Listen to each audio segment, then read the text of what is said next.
Olá, meus irmãos e irmãs, estamos aqui para dar início a mais um momento de oração dedicado a Santana, neste mês que nós voltamos o nosso coração ao seu coração para rezar um pouquinho sobre a história da salvação. Nós estamos no 12º dia do mês dedicado a Santana e neste dia nós queremos refletir com o tema Deus dá a graça ao homem. Ontem nós refletíamos sobre a dimensão da diversidade, que é fruto que, quando ocasiona a unidade na diversidade, fruto do amor de Deus, nós contemplamos a graça de Deus agindo em nós. E que graça é essa, então, que provoca tantos frutos na história da salvação? É justamente isso que hoje nós queremos meditar e refletir um pouquinho. Estamos dando início a esta semana, segunda-feira, e queremos, neste espírito, começar pautados pela graça de Deus. Por isso eu quero acolher você aqui neste momento, desejar que seja muito bem-vindo e que a sua experiência de oração neste dia possa nutrir a sua caminhada como povo de Deus. Iniciemos o nosso momento dizendo juntos, em nome do Pai, do Filho e do Espírito Santo. Amém. A graça de nosso Senhor Jesus Cristo, o amor do Pai e a comunhão do Espírito Santo esteja sempre convosco. Bendito seja Deus que nos reuniu no amor de Cristo. Pedindo que as luzes do Espírito Santo nos fortaleça neste momento. Abra a nossa mente, o nosso coração, para a gente viver um momento profundo de oração e de meditação. Vamos juntos rezar a oração ao Espírito Santo. Ó Espírito Santo, amor do Pai e do Filho, inspirai-me sempre o que eu devo pensar, o que devo dizer, o que hei de calar e o que hei de escrever, o que hei de fazer, como hei de fazer, para a vossa glória, para o bem das almas e a minha própria santificação. Ó meu bom Jesus, em vós eu ponho toda a minha confiança. Ó Espírito Santo, respirai em mim para que seja santo o meu pensar. Impeli-me, ó Espírito Santo, para que seja santo o meu agir. Atraí-me, ó Espírito Santo, para que eu ame o que é santo. Fortalecei-me, ó Espírito Santo, para que eu proteja o que é santo. Protegei-me, ó Espírito Santo, para que eu jamais perca o que é santo. Amém. Convido agora você a tomar a palavra de Deus para que sejamos conduzidos por ela. E nós vamos ler o capítulo 4 da carta de São Tiago, o capítulo inteiro, para que junto nós possamos entender o que é que Deus nos convida neste momento, a fim de que a sua graça seja aquilo que nos conduza, nos leve adiante para viver a experiência de amor com Ele. De onde vêm as guerras? De onde vêm as lutas entre vós? Não vem daqui dos prazeres que guerreiam nos vossos membros? Cobiçais e não tendes? Então matais. Buscais com avidez, mas nada conseguis obter? Então vos entregais à luta e à guerra. Não possuís porque não pedis. Pedis, mas não recebeis, porque pedis mal, com o fim de gastardes nos vossos prazeres. Adúlteros, não sabeis que a amizade com o mundo é inimizade com Deus? Assim, todo aquele que quer ser amigo do mundo torna-se inimigo de Deus. Ou julgais que é em vão que a Escritura diz, ele reclama com ciúme o Espírito que pôs dentro de nós?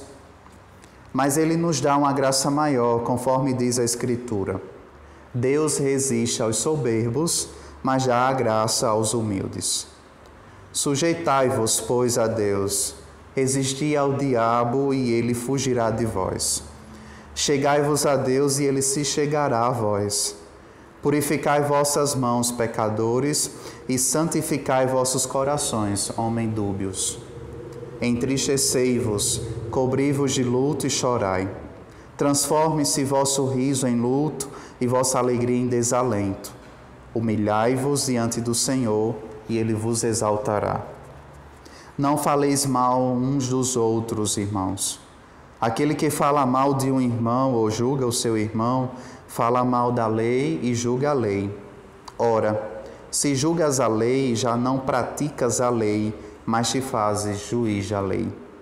Só há um legislador e juiz, a saber, aquele que pode salvar ou destruir. Tu, porém, quem és para julgares o teu próximo? E agora vós os que dizeis, hoje ou amanhã iremos a tal cidade, passaremos ali um ano, negociando e obtendo bons lucros. E, no entanto, não sabeis em mesmo que será da vossa vida amanhã. Com efeito, não passais de vapor, que se vê por alguns instantes e depois logo se desfaz. Em vez de dizer, se o Senhor quiser, estaremos vivos e faremos isto ou aquilo. Ora, toda jactância desse gênero é má. Assim, aquele que sabe fazer o bem e não o faz, comete pecado. Palavra do Senhor, graças a Deus.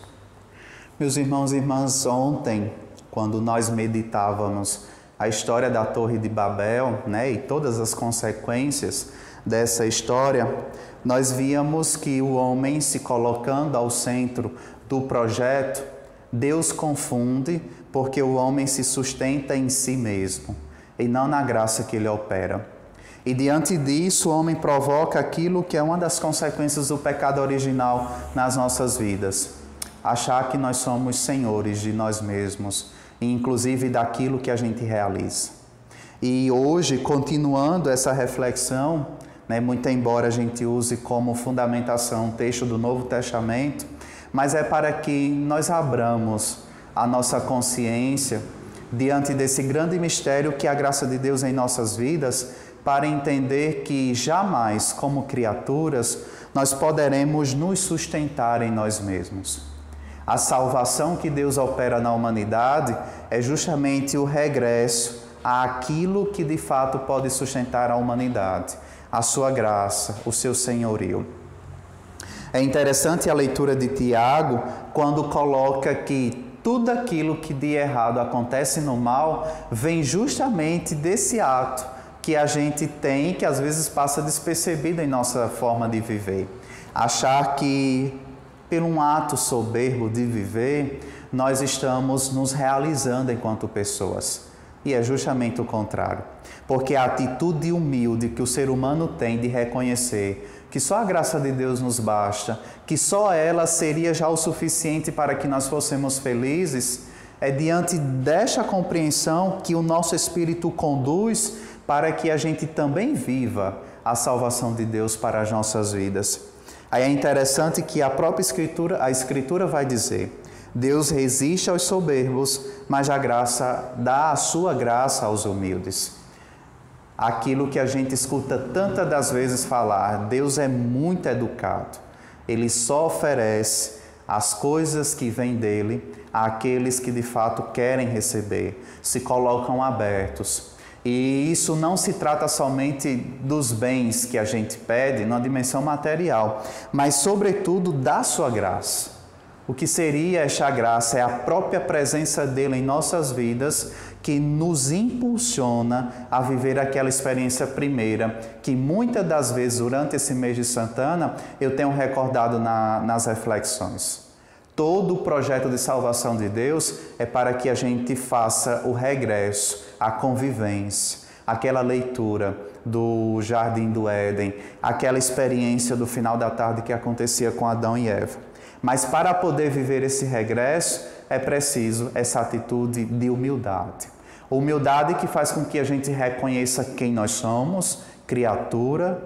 Por isso que diante da palavra a gente já compreende o que é que ela significa concretamente em nós. Esse reconhecimento da nossa condição.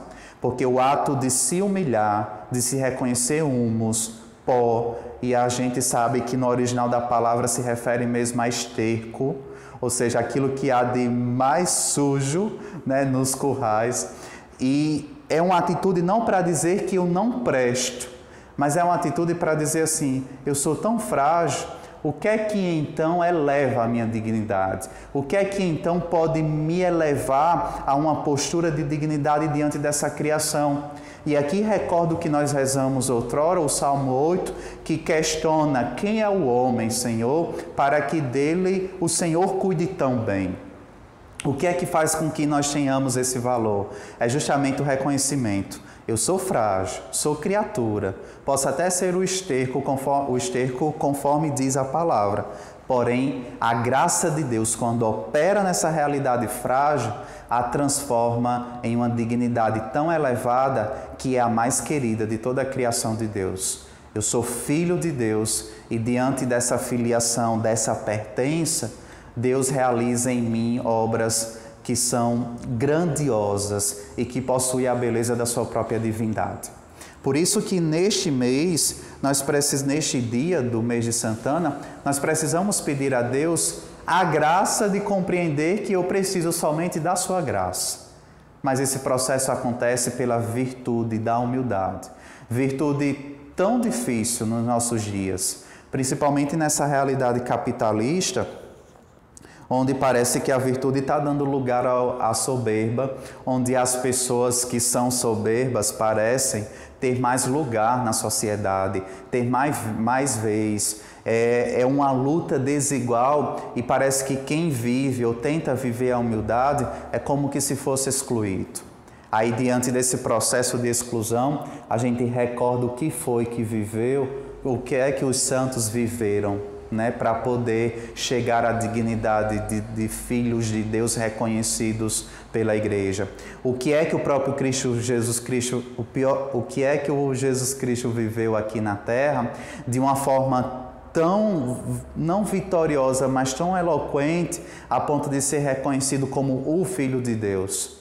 Todos estes que eu falei viveram a humildade de uma forma tão concreta na sua vida que foram dignos de ser reconhecidos como aqueles que, diante da sua fragilidade, salvo Jesus Cristo, que era homem em plenitude, mas os santos não, diante de sua fragilidade, eles elevaram a forma de viver a uma dignidade que se equiparava com a dimensão do céu e a vida dos eleitos.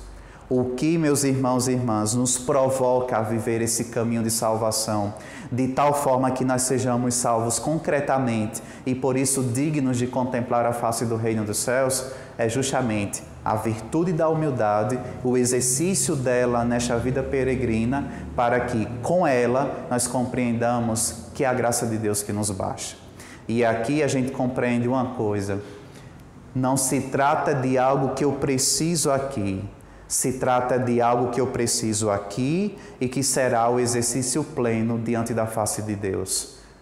A graça de Deus que hoje nutre a minha vida, que opera na minha fragilidade, é a graça de Deus que em plenitude me permitirá viver o para sempre, o eternamente. É a graça que vai abraçar a fragilidade da minha condição para dizer: agora sim, meu filho, diante da face de Deus, você pode usufruir plenamente dessa graça de Deus. Aí é diante de todo esse mistério que hoje nós precisamos pedir a Santana e a Joaquim a graça de viver a humildade. E aí vocês poderiam até me perguntar: padre, o que é que Santana, qual seria a prova que Santana e São Joaquim, eles viveram, de humildade enquanto peregrinos nesta terra? Só espera, as promessas de Deus, quando tudo parece contrário a estas promessas, quem vive a humildade. Do contrário, quem não se reconhece humilde, não consegue dar tempo ao tempo, nem muito menos tempo a Deus. A humildade é o fator aqui que nos provoca a atitude de esperar, porque sabe que não é a minha graça, não é o que eu faço, não é aquilo que está no domínio das minhas mãos que vai antecipar o projeto de Deus para a minha vida, mas é somente Ele. Esperar, saber esperar o tempo de Deus, necessariamente nos provoca uma atitude de humildade, porque só esperam aqueles que, vivendo a humildade, sabem que tudo depende unicamente de Deus e não da minha ação. Claro que essa espera não é uma espera passiva, uma espera de quem está sentado com a cabeça olhando para o tempo, mas é uma espera ativa, operante, que faz com que no exercício da humildade eu consiga realizar aquilo que Deus quer de mim, muito embora eu ainda não tenha tudo aquilo que eu estou esperando do Senhor. Aí é diante disso que a gente olha para Ana e Joaquim nesse dia e pede a eles que nos ensinem a ser humildes. E diante disso saber esperar a graça de Deus e também depender unicamente desta graça, para que a nossa felicidade não esteja pautada naquilo que é mudando, porque hoje é, amanhã já não é mais, mas naquilo que é eterno, porque sempre o será, e desta maneira a minha felicidade será sempre estável. E eu recordo e termino a meditação usando uma palavra da Madre Rosa, da nossa fundadora, a Beata Madre Rosa Gatorno, a uma de suas filhas, quando ela estava escrevendo e a irmã meio que angustiada por causa que as coisas não se ajustavam, as coisas não se realizavam, muitos problemas acontecendo e ela questionando, cadê Deus, cadê a graça de Deus?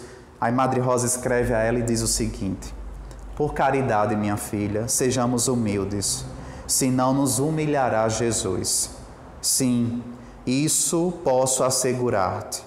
Um ato de vanglória, eis que súbito Deus, com a sua cara, mão, nos humilha ao abismo do nosso nada.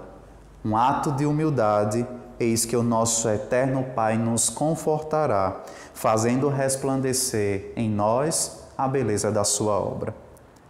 O ato de humildade diante da ação de Deus faz com que a beleza da sua graça, a beleza da sua obra resplandeça nas nossas atitudes.